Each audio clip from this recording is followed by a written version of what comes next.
The final item of business today is a members' business debate on motion number 8835 in the name of Claudia Beamish on thirsting for justice. This debate will be concluded without any questions being put. I invite those members who wish to speak in this debate to press the request to speak buttons now. And I now call on Claudia Beamish to open the debate if you're ready. 7 minutes or thereby, please, Ms Beamish. Thank you, Presiding Officer. As I open this Thirsting for Justice debate to highlight water challenges for the Palestinian people, I'm acutely aware of the stark fact that many people today will not have had enough clean water to drink, to wash in or to water their crops. There are many members of the Scottish Parliament Cross-Party Group for Palestine who are all welcome to the public gallery today, here to witness this debate, and afterwards they will be attending a meeting of their own to input their humanitarian and political perspectives on this issue. Many of them are actively working for these outcomes, such as Jim Malone of the Fire Brigades Union, who took fire engines to Nablus and is about to welcome Palestinian firefighters to another training course in Glasgow, developing skills in water rescue, such as the volunteers at the Hadil shop here in Edinburgh, where we can all buy fair trade Palestinian goods and crafts. And I know today the Minister is eager to hear this debate, and only procedure prevents this from being a joint members' debate with my colleague John Finney. John Finney and I went to Gaza during the ceasefire after the Pillar of Defence operation in November 2012. We were part of a delegation of Europe-wide parliamentarians taken by the Council for European Palestinian Relations on a fact-finding visit.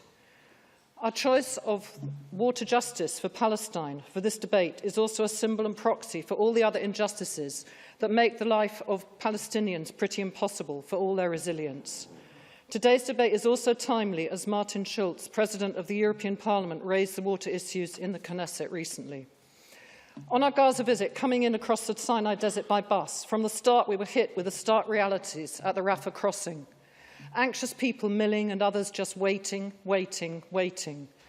Amnesty International's 2009 report, Troubled Waters, tells us that Israel places restrictions on the import of equipment related to water supplies.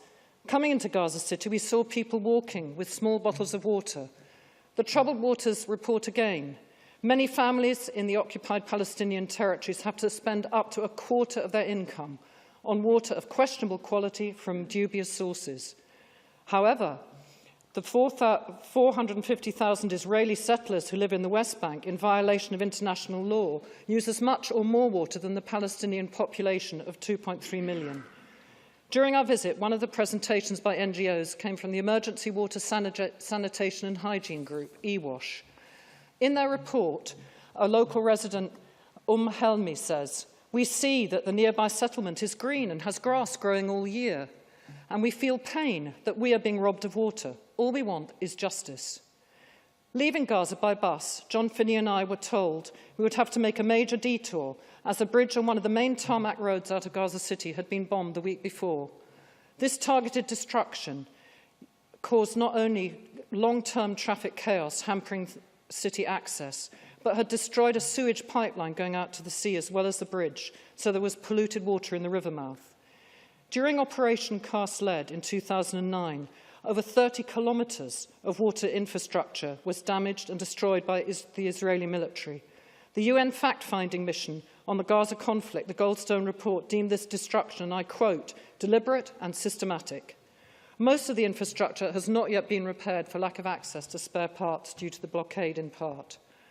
Our reason for heading out a different way was to visit a newly planted date plantation cooperative, irrigated by a fragile water system.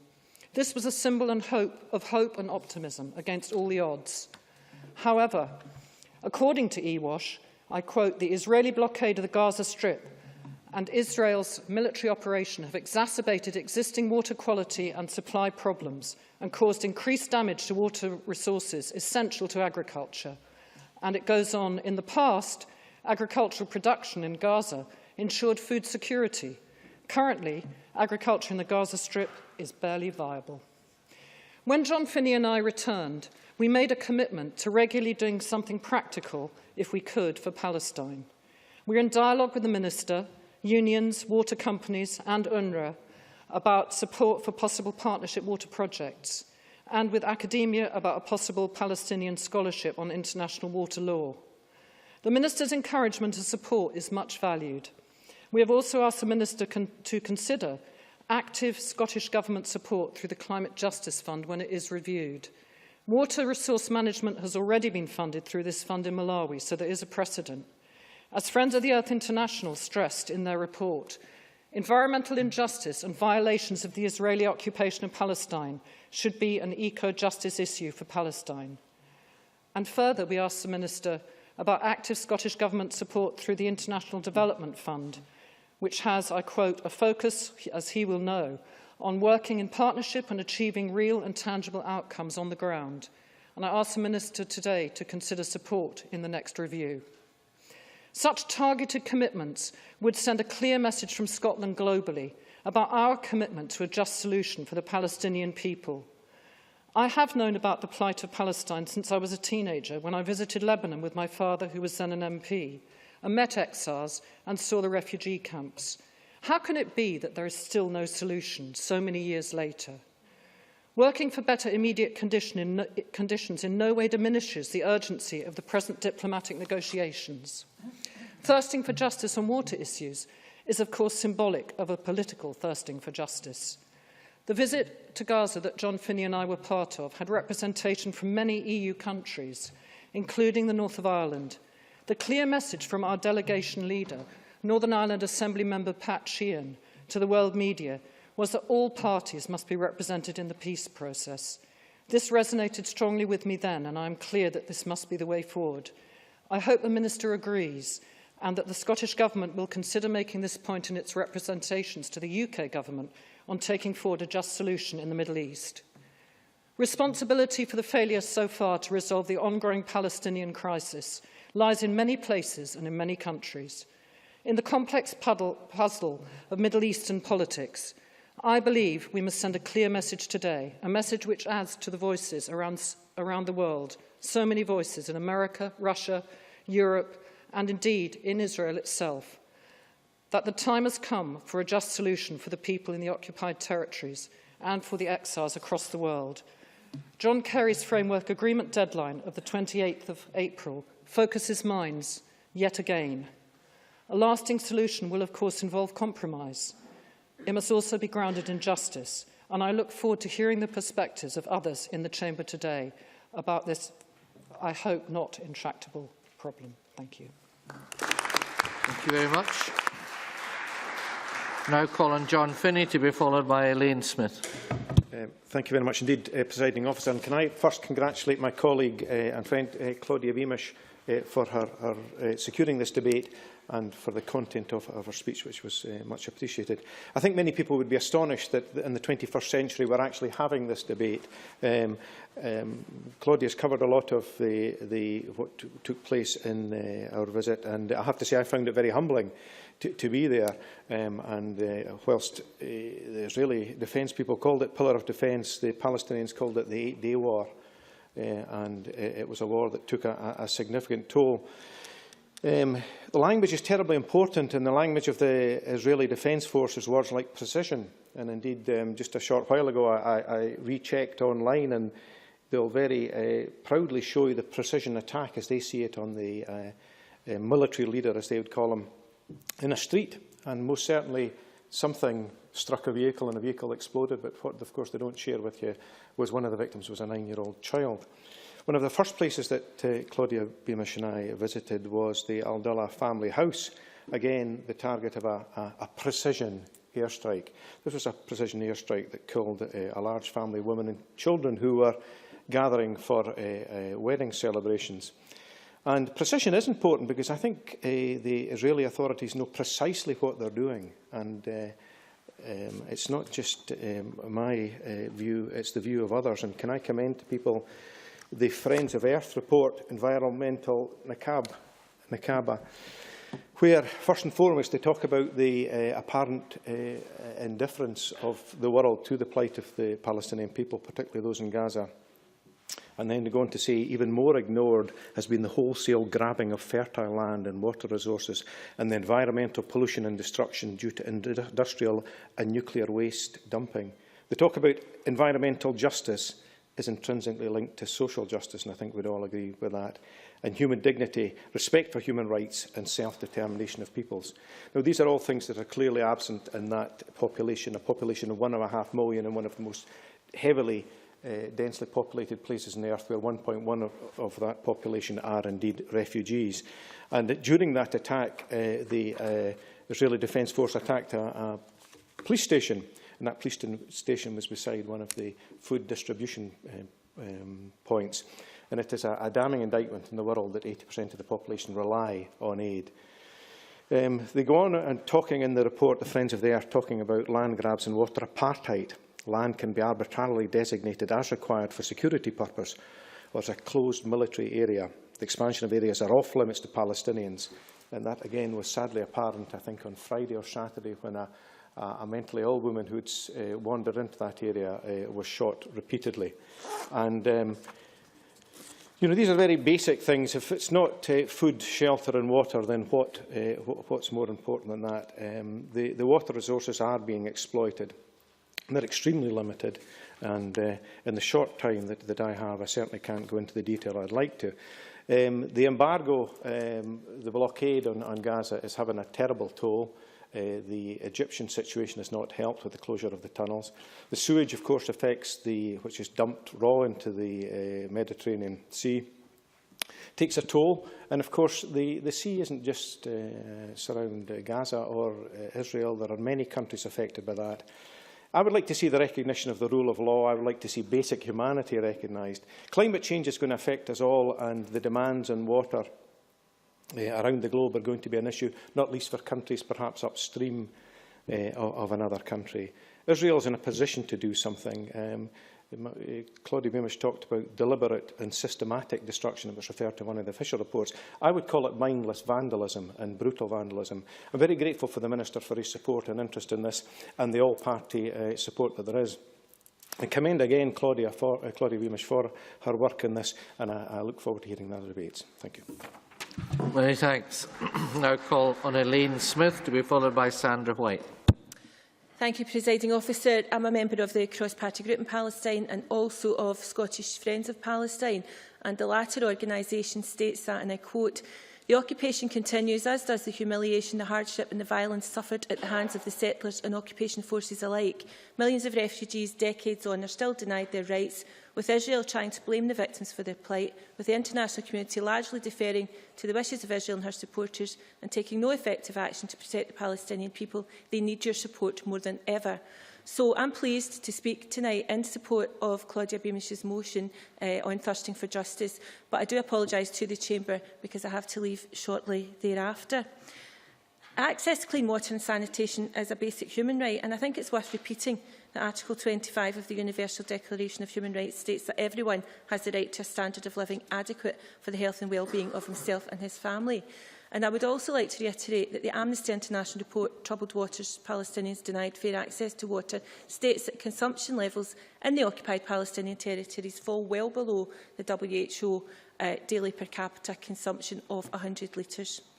Can I also highlight the fact, mentioned in the motion and by Claudia Beamish, that the UN Goldstone report deemed that the Israeli actions were deliberate and systematic in the Gaza Strip, where over 30 kilometres of waterworks and 11 wells operated by the water authorities were damaged or destroyed by the Israeli military.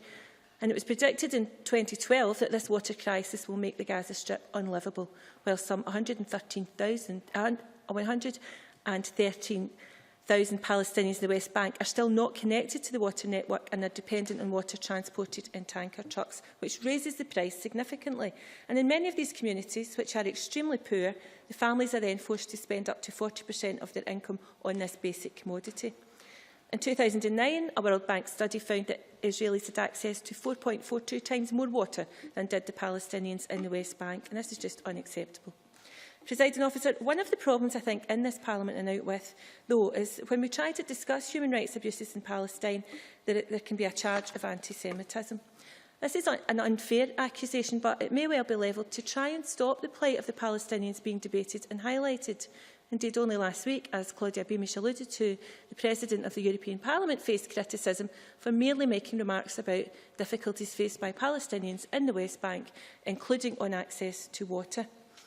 I often receive emails from Jewish Voices for Peace, which is based in the US, and they state, as Jews, we can make the distinction between real anti-Semitism and the cynical manipulation of that issue to shield Israel from legitimate criticism.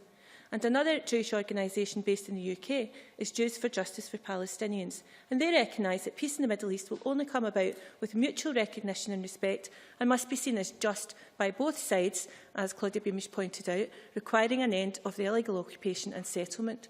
And they state that violence against civilians is unacceptable, with Israel's policies in the West Bank and Gaza breeding hatred and resentment.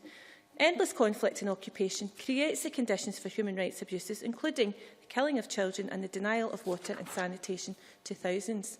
Condemnation of violence against civilians in the conflict, no matter by whom it is carried out, goes without saying, as does the fact that lasting peace must be seen as just by both sides. And we all have a part to play in helping to bring that about.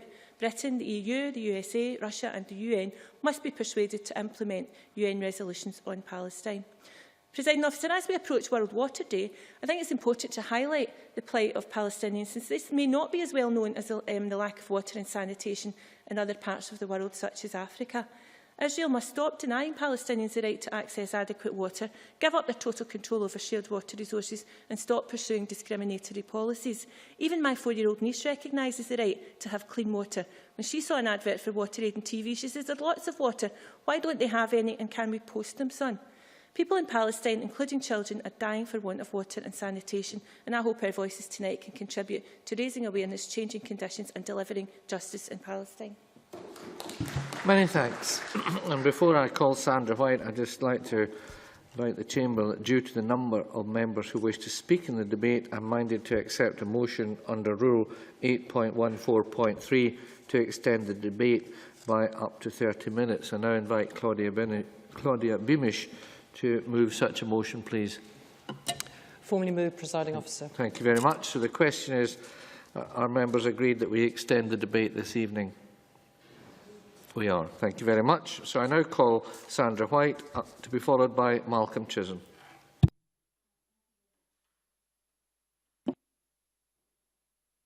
Yes, it's on now. Thank you.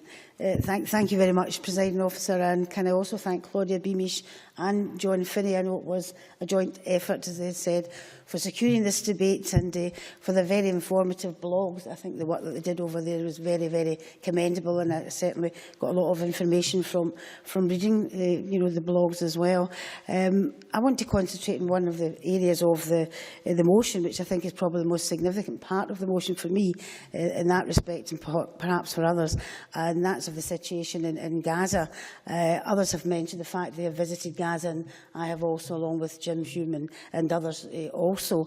And the one thing that stands in my mind was when we were taking a tour around to show us the sewers that were broken and destroyed by Israeli military action, and standing on, I would probably call it a bank of mud, with families and young children looking down at raw sewage running past us.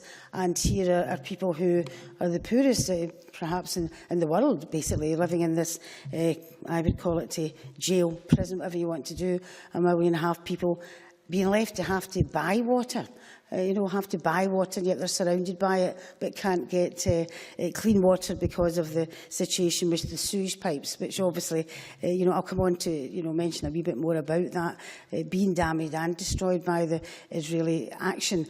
And I think it's the interest in this particular situation that I do have to thank the Thirsting for Justice, campaign, which has brought it to the attention of many people, including the people who are in the gallery who will be at a meeting later on tonight. And I do thank the Minister for his interest in this situation also. I think it's something that's very, very important, and it's been mentioned before by others. Presiding Officer, Gaza is one of the most densely populated areas on earth, and the Israeli blockade of Gaza prevented any development of essential infrastructure, including that which is relating to water.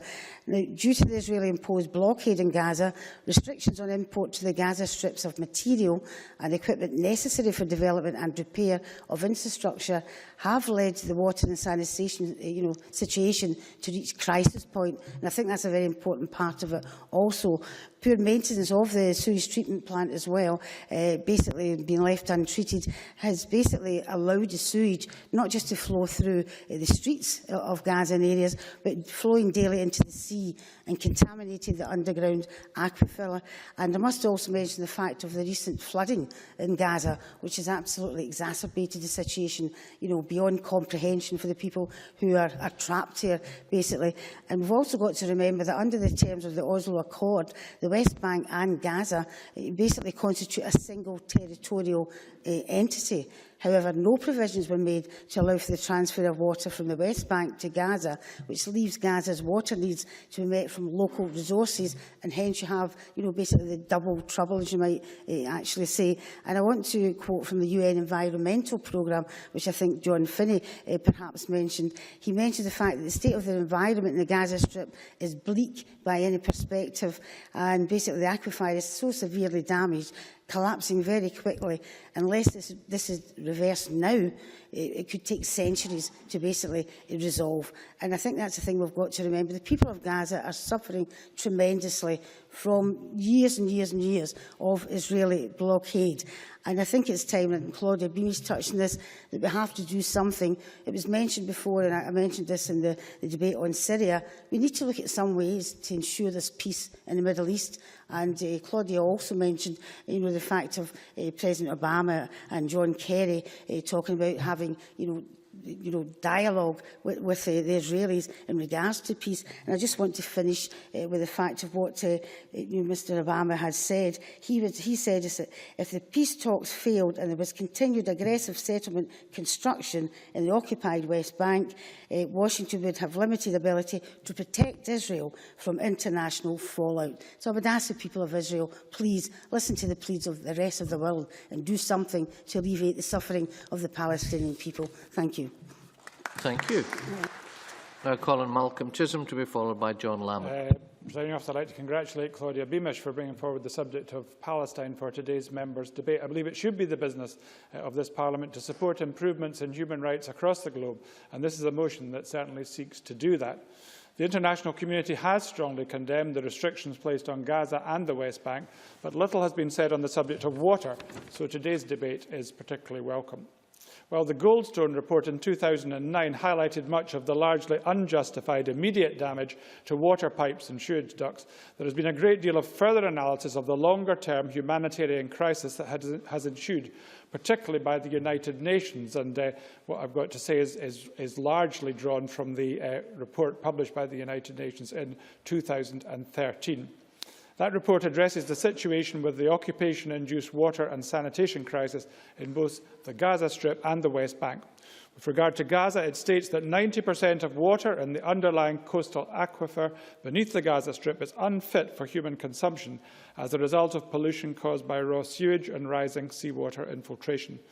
This area of Palestine is almost completely reliant on one water source, and as the UN reported, to counteract dangerous consumption, citizens are forced sometimes to purchase expensive alternatives from external vendors. By contrast, the report states that Israel extracts a disproportionate share of water from the coastal aquifer, as well as preventing access to water from the Wadi Gaza, a natural stream that originates in the Hebron Mountains. Finally, in relation to Gaza's water situation, the extreme negative impact of the ongoing blockade and military action cannot be overlooked, as this constantly undermines any chance of rebuilding. On this point, the report comes to what I believe is, in relation to the motion, a very important conclusion. And here I quote, Israel has destroyed at least 306 wells in the access-restricted areas of Gaza since 2005-06. In this context, still quoting, the Special Rapporteur strongly condemns the targeting of water and sanitation facilities during Israeli military operations, which cannot be justified as a military necessity and cannot be explained as a consequence of accidents. The West Bank faces many similar problems. It was estimated in the UN report that 500,000 Israeli settlers in the West Bank and East Jerusalem enjoy approximately 6 times the amount of water used by the Palestinian population of 2.6 million. This water, as Claudia Beamish reminded us, is vital for advancing the agricultural interests of the regions, but the crops cannot grow in Palestinian land, which suffers in arid temperatures. Disappointingly, diplomatic efforts to improve this inequality through a joint water committee have failed, as Israel has a power to veto any development that they deem to be inappropriate. They are effectively allowed to perpetuate the situation. In particular, the report concludes, in summing up, the Special Rapporteur recommended that Israel immediately end its discriminatory policies and practices that serve to deny Palestinians their rightful share of water resources, ceasing the demolition of water collection facilities, including wells and water tanks. And in particular, the report concluded Israel must cease the demolition of water collection facilities, including wells and water tanks, as the pretext that they operate without valid permits. Israel must act on the recommendations of this UN report, and thanks once again to Claudia Beamish for highlighting this very serious problem. Many thanks. I now call on John Lamont to be followed by Alison Johnson. Thank you, Deputy Presiding Officer. I too congratulate Claudia Beamish for securing this debate. However, I have not signed the motion and I do not support the calls which the motion advocates, and I intend to give a different perspective to this debate, if I may. In the United Kingdom, we take access to clean water for granted. Unfortunately, not everyone can say the same. In the occupied Palestinian territories, there are complex issues with water resources. This is in part due to the challenging natural environment, but also due to the mismanagement of water resources. Israel provides more fresh water to the Palestinians than under the Oslo Accords. This amount is set to rise by another 50% in light of the deal struck in December between Israel, Palestine and Jordan. The proportion of households in the West Bank and the Palestinian Authority that are not connected to the water network and do not have access to clean drinking water is less than 5%. The real issue, I suggest, Presiding Officer, is Palestinian mismanagement. Even the Palestinian Water Authority estimates that at least 33% of its water is wasted due to leakage, mismanagement, defective maintenance and old infrastructure. According to the Water Agreement of 1995, the Palestinian Authority should, if I may, I think I'm only member that's going to be putting this perspective to this debate, and I would like to use my time to deal with the points that I would like to make. According to the Water Agreement of 1995, the Palestinian Authority should be preventing and repairing leaks in domestic pipelines and recycling treated wastewater for agricultural irrigation, but they repeatedly refuse international funding packages to do so. Now, the problems in Gaza are more complicated. Since the Israeli and Egyptian blockade, Gaza has not had sufficient fuel to sustain its electricity supply and keep its water and sewage facilities running. The Hamas government refuses to buy alternative fuels because the taxes would go to the rival Fatah-controlled Palestinian Authority. They also refuse to pay the Israel Electric Company to the tune of $175 million. As a result of the power shortages, pumping stations ceased operations in November, and in southern Gaza City, many streets are now akin to sewers. With the pumping stations out of action, fresh water will soon cease to reach taps at all. The infrastructure is there, the water is there, the issue is electricity, and the blame for that lies entirely on the shoulders of Hamas. In the Water Agreement of 1995, both parties agreed to prevent any harm, pollution or deterioration of the quality of all water resources. Yet the Palestinians continuously breach the agreement, drilling unauthorised wells in the West Bank and Gaza, not treating their sewage, contaminating the streams and not developing any new sewage treatment or desalinisation plants. The problem is not so much access to water, but the willingness and the ability to treat and distribute it effectively. Now, the anti-Israeli movement states that Israel's refusal to grant the necessary permits or military security clearance is behind the lack of sanitation and wastewater treatment facilities. However, Israel has publicly supported the construction of desalinisation plants in Gaza and is willing to provide its skills for the project, but Hamas rejects Israeli offers of assistance. The Palestinians have not made any effort to develop any new water resources. Only one sewage treatment plant has been built in the West Bank in the last 15 years, despite there being $500 million worth of international donor funding available for this sole purpose. Israel has more water because it's developed desalination technology and it recycles household wastewater for agricultural use. Israel has stated clearly that it's happy to share expertise and is actually now providing training in both recycling and desalination to the Palestinians. While water shortages in the West Bank and Gaza are part of a much bigger problem, it will be the key aspect to any two-state solution for the region. Deputy Presiding Officer, as the Secretary of State for Foreign and Commonwealth Affairs has made clear, there is no more urgent global priority than the search for Middle East peace. We see a two-state solution as the best way to meet the national aspirations of both the Israelis and the Palestinians. But without knowing the whole story, it is irresponsible and unjust for members in this chamber to simply place the blame at the feet of the Israelis. Thank you. Thank you. Point of order, Sandra White. Presiding Officer, point of order. None of us here who have made a speech says we were against Israel. Surely it's disingenuous for a member to make that statement without first finding out exactly how the people here feel. It's never been mentioned by any of us here.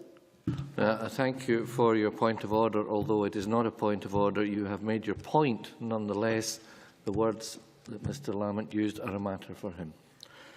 I now call on Alison Johnson to be followed by Jim Hume. Thank you, Presiding Officer. Clean water is essential to life. We need it every day to drink, to grow food, to produce energy. We each use about 150 litres of water a day, but if you include the water used to produce the food we eat and the products we used, it's estimated we consume more than 4,000 litres a day. In 2010, the Human Rights Council adopted the right to water and sanitation as a legally binding obligation on states. This step forward made it crystal clear that fair access to clean water was a right under international law. In Palestine, water consumption is estimated at 70 litres.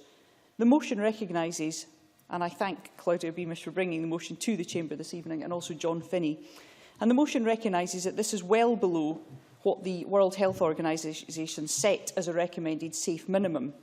An Amnesty International briefing from 2009 estimates that Israeli daily consumption per capita is 4 times as much. The briefing went on to say, the inequality is even more pronounced between Palestinian communities and unlawful Israeli settlements established in the occupied Palestinian territories in violation of international law. Swimming pools, well-watered lawns and large irrigated farms in Israeli settlements in the OPT stand in stark contrast next to Palestinian villages whose inhabitants struggle even to meet their essential domestic water needs. In parts of the West Bank, Israeli settlers use up to 20 times more water per capita than neighbouring Palestinian communities who survive on barely 20 litres of water per capita a day, the minimum amount recommended by the WHO for emergency situations response. Access to sanitation too, as the statistics in the motion clearly set out, is well below what is fair and acceptable. Dr Abdel Rahman Tamimi, Director of the Palestinian Hydrology Group, is clear that history teaches us that access to and control over water resources in the Palestinian-Israeli region has always been key. After World War I, both Britain and France tried to include the most important water sources of the basin inside the borders of their respective mandates.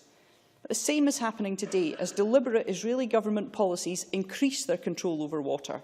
For example, the Israeli state's complete control over abstraction from the major aquifers and from the Jordan River. The 1.6 million people boxed into the Gaza Strip are facing multiple crises, one of which is access to water and sanitation. The World Bank describes the situation as critical, and the aquifer from which people are entirely reliant on for fresh water may become unusable by 2016 and irreversibly damaged by 2020, according to the UK. And without action, a humanitarian and environmental catastrophe unfolds before us. Climate change, as colleagues have mentioned, is expected to increase average temperatures and reduce rainfall in the region further, adding to water stress. A 2012 World Bank study predicts the gap between water need and renewable water resource availability will go from 16 to 51% by 2040 to 2050 in the Arab world. The bank concludes that countries that are wealthier and more economically diverse are generally expected to be more resilient. Presiding officer, real security isn't delivered by weapons of mass destruction. It's about having guaranteed access to clean water and sufficient food. Let's use all the means at our disposal here. The Climate Justice Fund, the procurement bill that's going through Parliament at the moment. Let's attach conditions to the contracts to those who secure work for public money.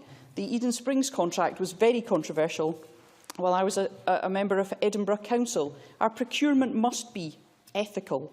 It's vitally important that Palestinians are given the means and the freedoms to deal with the problems they are facing. Some problems are hard to solve, but the first steps in this case are easy. The unjust policies preventing access to water and the blockade which hampers the development of a sustainable water and sanitation system must stop before Palestinians can stop thirsting for justice. And while we work to convince local and national government to take action and boycott, divest and impose sanctions where appropriate and necessary, we as individual citizens and concerned organisations can take choices that support the Palestinian people and highlight their dreadful plight. And I would just like to finish, Presiding Officer, by saying I do not disagree, I do not agree with much of the content of John Lamont's speech this evening. Many thanks. Now call on Jim Hume to be followed by Cara Hilton. Thank you, Presiding Officer. To congratulate Claudia Beamish on bringing this important motion to the Chamber, and of course John Finney in his hard work on it too. I visited Gaza back in 2011, part of the largest delegation of members of parliaments from across the world: Venezuela, USA, Malaysia, many European countries and a Scot. I have to say that what struck me from that trip was the resilience of the people living in Gaza. In an area where you cannot move freely in and out, you cannot import needed goods or seek employment out of the Strip. Necessities of life are impossible in a sieged land. At that time of that delegation, it was estimated that 70% of the people living in the Gaza Strip were refugees, and with the number of the forecast of people living there was expected to double in 10 to 15 years. Also, at the time of my visit, Gaza had 190 water wells, 1,800 kilometres of water pipeworks, and this motion recognises that 30 kilometres of those pipeworks have been deliberately damaged, along with 11 wells. Wastewater coverage was only between 60 to 70%, and salination of fresh water was an increasing problem due to the ingression of seawater into the freshwater. This has been exacerbated by the setting of water traps for the natural water that should flow into the Gaza Strip. Two-thirds of that water had been diverted away from Gaza at that time, and it's no better now. So natural water alone cannot be relied upon, and the extraction of water from wells below sea level, of course, is leading to more and more salination of the natural water. There is a serious drying of resource in what could be a very fertile strip of land. The Rafah zone in particular is badly affected by seawater intrusion. And also, nitrate levels since 2007 to 2009 have also been rising dramatically in the water. The World Health Organization states that the amount of water needed per capita is 100 litres for survival. Whilst Gaza, at the time that I was there, I was quoted it was only at 89 litres, it is now down to 70 litres. So it's a worsening situation. Our presenter from the Water Municipal Organisation went on to mention the plans for desalination plants and the provision of stormwater collection. The plans for desalination plants were advanced over 7 years, but unfortunately foreign funding had been withdrawn. Getting materials into the Gaza Strip with the closing of the Rafah Gate has now made it near impossible to get the materials needed for that much-needed work. Further problems for water provision were the common electricity cuts, which stops the water pumps, plus a shortage of spare parts and general supplies. Chemical supplies, even water purification chemicals, are not allowed in as they claim they can be used as weapons. These are a people under siege indeed. Young deaths are high, with most deaths in the first week of life. Stillbirths have increased by some 40%, while in the rest of the world these figures go down. And deaths due to trauma is at 20%. So it's a chilling thought. I shall end with a quote from a young woman we met, a writer, a blogger and a mother. Her name was Rana Shubair. I hope I pronounced that correctly. She wrote a long piece on how children are affected due to the conflict. When an old man dies of old age, the grandchild asks, "Who shelled him?" When choosing a school, the one nearest to the house is always chosen due to the shelling risk. At age 5 or less, the kids can tell you exactly what type of plane is above, whether that rocket sound is a falling one or one that has been launched. And time that we may mark by Christmas, holidays or perhaps Shrove Tuesday, in Gaza it's marked by traumatic events, shellings, deaths and phosphor attacks. And her quote to finish the speech: "But life still goes on. Moreover, this lack of everything, almost including our basic necessities, does not include our morale and optimism. It does not include our resolve or faith. The people of Gaza have seen their small cities tumbling down before their eyes during the war. They have seen their loved ones shot or burnt to death in the most brutal way. These scars may be very hard to heal, but we Palestinians have also learnt that the 63 years of struggle at that time are too precious to waste." They're still thirsting for justice. Many thanks. Now call on Cara Hilton to be followed by Jean Urquhart.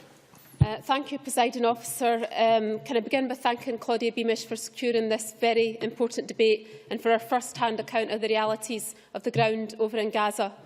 In Scotland, we take water for granted. We think nothing of having a shower every day, flushing the toilet, pouring a glass of water. Yet for millions of Palestinians living in Gaza and in the occupied territories, clean water and sanitation are a distant dream. It's 6 years now since Israel imposed a blockade on Gaza because Palestinians elected a government Israel didn't approve of. And life for the 1.7 million Palestinians in Gaza is becoming more desperate by the day. A staggering 50% of the population in Gaza are under the age of 18, not even old enough to vote, yet every single day collectively punished by the Israeli government. As other colleagues have pointed out, while the average Israeli consumes 300 litres of water a day, a Palestinian in Gaza gets by on just 20 to 70 litres a day.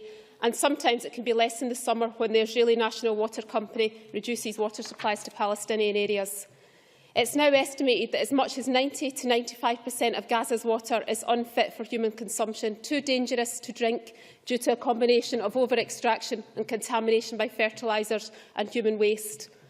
And we rightly, in this chamber, dedicate a lot of time to discussing early years and our plans to make Scotland a better place to grow up. A stark contrast with Gaza, where the Israeli government have condemned a whole generation of children to a future that is bleak at best. Children who should have everything to look forward to, denied the basic essentials of life, punished simply for being a Palestinian, denied the basic human rights that every child has under international law. The UN estimates that as much as 80% of Gazans now have no option but to buy their drinking water. And shockingly, some families are forced to spend as much as 1/3 of their household income on water alone.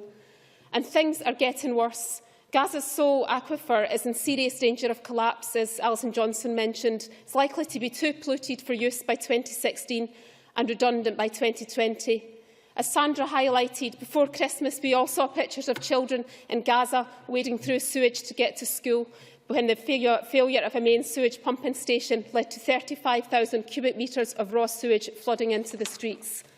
Yet, as colleagues have highlighted already, this is no accident and this is no natural disaster, and it's certainly not the result of mismanagement by the Palestinians. This is the result of deliberate actions and policies by the Israeli government, policies which have diminished existing water sources, policies which have diverted rivers, which have refused Palestinians permission for infrastructure projects and which have deliberately restricted the availability of water to Palestinian communities, regardless of the human cost, regardless of how it affects a whole generation of children, regardless of international law. And we all know that the water shortages are just the tip of the iceberg. The Israeli government continues to ignore the fact that the world are condemning their actions. Countless UN resolutions have been passed, yet Israel continues to defy international law. As Alison Johnson pointed out, we've all got the power as consumers to send a message to Israel. It's simply not acceptable for the international community to turn a blind eye to the atrocities that are happening every day in Gaza, to turn a blind eye when the life chances of Palestinian children are being undermined and destroyed by the Israeli government's actions, to turn a blind eye when family homes are being bulldozed to make way for settlers, and to turn a blind eye when families are not only being forced with a blockade that cuts them off from their families, their community and the wider world, but which also denies them access to a basic essential of life, the right to water. I fully support the Thirsting for Justice campaign for Israel to respect Palestinians' right to water. The time has come for our governments to take effective political and economic action to demand that Israel respects Palestinians' rights to water, to ensure that the Palestinian people are able to develop the infrastructure that they so vitally need, and to hold Israel to account for its continuous violations of international law, human rights and its shocking treatment of the Palestinian people. Thank you. I now call on Jean Urquhart, after which we'll move to the closing speech from the Minister. Thank you, Presiding Officer, and thank you too to Claudia Beamish and John Finney for bringing this topic, thirsting for justice, into the chamber of the Scottish Parliament. I don't know how else we can raise awareness of this appalling situation that exists in Palestine. How do we affect change from Scotland? And I have not been privileged to visit Palestine, and I hear what other members have said today who have had that privilege and have been, in fact, in the Gaza Strip. But it seems to me that, as Alison Johnson said, that water really is a basic human right that's being denied. And the issue is being raised around the world by United Nations, and yet, this situation persists. I was thinking, slightly irrationally, maybe when John Lamont referred to the situation being there as a result of their government. So they have to live in these appalling conditions. And I wondered about the idea of Palestinians looking to Scotland and the welfare bill and wondering that, well, they kind of deserve that because that's their government's fault. This is nothing to do with that. What I feel in my heart for the Palestinian people is real injustice. And it may be that there is a political situation that must be resolved. And I see that the problem in the Middle East is complicated, complex, but what we are concerned with here are people whose lives have gone, people who have died, families who are being driven apart, real hardship for people living in a situation where, and many visuals have been seen, books have been written, films have been made where we can see the situation of the arid land and the deliberate withdrawal of resources, including water, for arable land to feed the olive trees and so on and give life to the Palestinians. Water is the source of life for everything that we do. And to deny the Palestinian people their right to clean water and sanitation is despicable. I do believe that looking at the contrast of the settlements with lush growth, with plenty of water, and a number of people today have cited the facts and figures about the 70 litres versus the 340 litres and the 1,000 or 4,000 litres that some of us in the West have the luxury of having access to. So I think that the thirsting for justice, I hope, has a huge success, that we can get into the minds and hearts of people who care about the Palestinian people. And I would just like to say a word about some of the Jewish organisations and Israeli people who also feel that this situation should not be allowed to continue. And there are people, just as there are everywhere, it is not everyone living in Israel who thinks that the situation is somehow justified or okay. It's not. And if we have anything to do in the Scottish Parliament, I hope that we might try and unite with some of these people to affect the change that might come. Maybe it is Israeli talking to Israeli who may actually bring about some change for the Palestinian people. But let nobody be uncertain about the feeling in this Parliament that the situation that's there is untenable and cannot be allowed to continue. I really again thank both Claudia Beamish and John Finney for bringing this debate to the Parliament. I think it's timely, it's real, and it's a desperate situation that we must all try and alleviate. Thank you. Thank you. We now move to closing speech from Humza Yousaf. 7 minutes, please, Minister, or thereby. Thank you, Presiding Officer.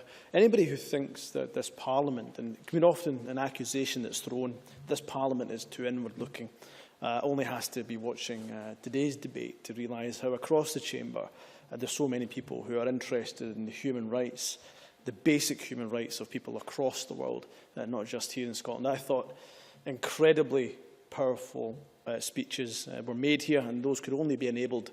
My thanks go to Claudia Beamish for bringing and securing the motion, and for John Finney, but also the many members of the Scottish Parliament here who've campaigned over the years. They've been elected for many a term, and have often spoken on this issue, or indeed if it's some of the newest entrants who make, like Cara Hilton, an extraordinarily passionate speech, I thought, in this debate. I think it's vital, as everybody has said, that Palestinians have equitable access to dwindling water resource. I sat here and I can count on my desk and the one next to me 3 glasses of water. As Cara Hilton said, and many others have said, we don't give it a second thought. For us, it's second nature. We know when we need water, we will have that resource to us. The shortage of water has been caused by a number of factors. I may touch upon what John Lamont said. Yes, there has been a lack of rainfall in recent years. Yes, the population has grown in that part of the world. Yes, the management of water resources could be improved. But I would suggest that it would be blinkered, it would be incredulous, it would be an insult, in fact, to ignore that the main reason that the Palestinians have inadequate access to water are political reasons.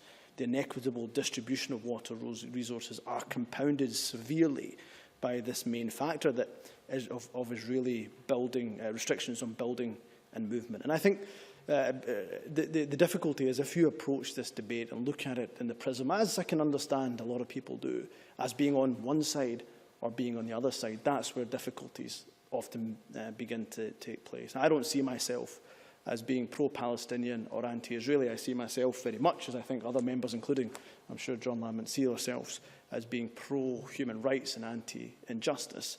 But it would be ridiculous to suggest that mismanagement is the main cause, not the sewers that have been destroyed, not the blockade which has been described as illegal by UN officials, not illegal settlements as well. It would be absolutely, as I say, incorrect to blame all that on mismanagement. In fact, it's because many of us in this chamber, all of us, I'm sure, in this chamber, are anti-injustice and pro-human rights, that we are so shocked and disgusted that Palestinians have access to only 20% of the West Bank's water resources. It is why we are so shocked, as many members have said, that Israeli settlers, which of course the Foreign Secretary describes, William Hague describes settlements as illegal, enjoy 280 litres at least of water per person per day, while, as it's been said, Palestinians only have access to 20 to 60 litres. And Gaza, as we've heard, as much of 90% of the water from the aquifer is not fit for human consumption. The Israeli blockade on Gaza is severely inhibiting the development of major water-related developments. John Lamont talked about how it's really for the Hamas government to accept the offers from the Israeli government. But water and sanitation projects worth over $70 million are still awaiting Israeli approval from the access of material. So that material is not being allowed to come in because it's waiting for Israeli approval.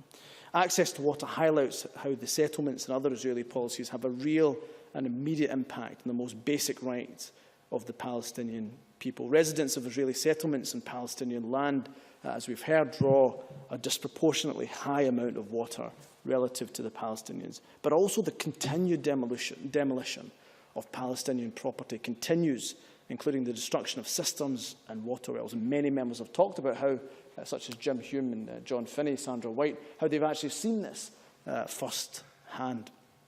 Much of this activity is unnecessary, is unjust, is illegal. But more than that, it's completely counterproductive.